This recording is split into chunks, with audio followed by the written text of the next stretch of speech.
ایک تو حرام مغز جو ریڑھ کی ہڈی پر ہوتا ہے، جس کو یہ کسائی حضرات نکال باہر پھینکتے ہیں، یہ مغز حرام مغز ہے، اسے تمام فقہاء و محدثین نے حرام لکھا ہے، اور اسے حرام کے نام سے ہی مشہور ہے۔ یہ دوسری گزارش جو اہم گزارش ہے، یہ ہمارے قصاب حضرات جو ہیں یہ بڑی لاپرواہی بے اعتنائی سے کام لیتے ہیں۔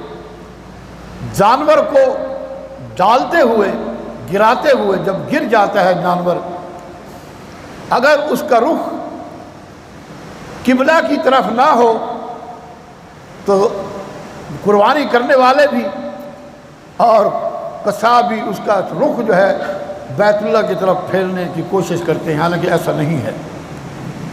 اگر گر جائے تو سبحان اللہ، ورنہ اس کو اذیت نہ دی جائے، گھسیٹا نہ جائے۔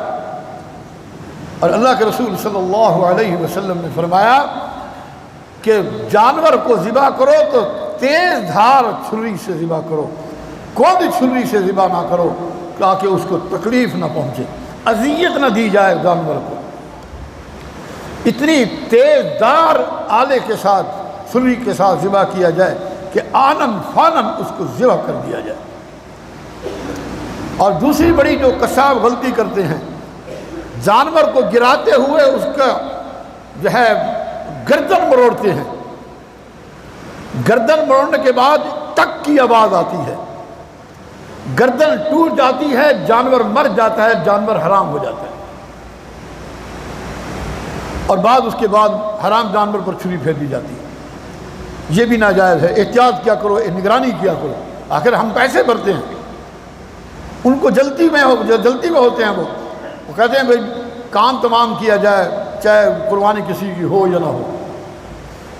اور پھر ایک اور کام کرتے ہیں، یہ تیز دار چھری سے جو گردن جب کٹ جاتی ہے تو جانور کو ٹھنڈا کرنے کے لیے ایک گردن کے ساتھ حرام مغز ہوتا ہے، اس کو چھری کی نوک سے کاٹتے ہیں، چھری کی نوک سے کاٹ کر حرام مغز کو فوری طور پر علیحدہ کر کے گوشت جانور کو ٹھنڈا کرنے کی کوشش کرتے ہیں، اس سے بھی جانور حرام ہو جاتا ہے۔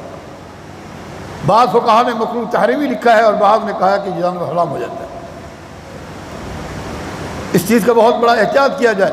اور پھر اس کے ساتھ ظلم و بربریت کا جو انتہا کی جاتی ہے جانور کے ساتھ، قربانی کے جانور کے ساتھ، کہ ابھی تک جانور ٹھنڈا نہیں ہوتا، تڑپ رہا ہوتا ہے، ہل رہا ہوتا ہے، تو کسائی حضرات کچھ چھری لے کر اس کا چمڑا اتارنا شروع کر دیتے ہیں۔ ایسا بھی نہیں کرنا چاہیے۔ اس سے جو ہے یہ ساری احتیاط قربانی کرنے والے حضرات جو لاکھوں ہزاروں روپے خرچ کرتے ہیں، ان چیزوں کا کسائیوں کی نگرانی کرنی چاہیے، اپنے جانوروں کو حلال کر کے قربانی کرنی چاہیے۔ اللہ پاک ہمیں عمل کی توفیق نصیب فرمائے۔ نماز عید کا طریقہ تو آتا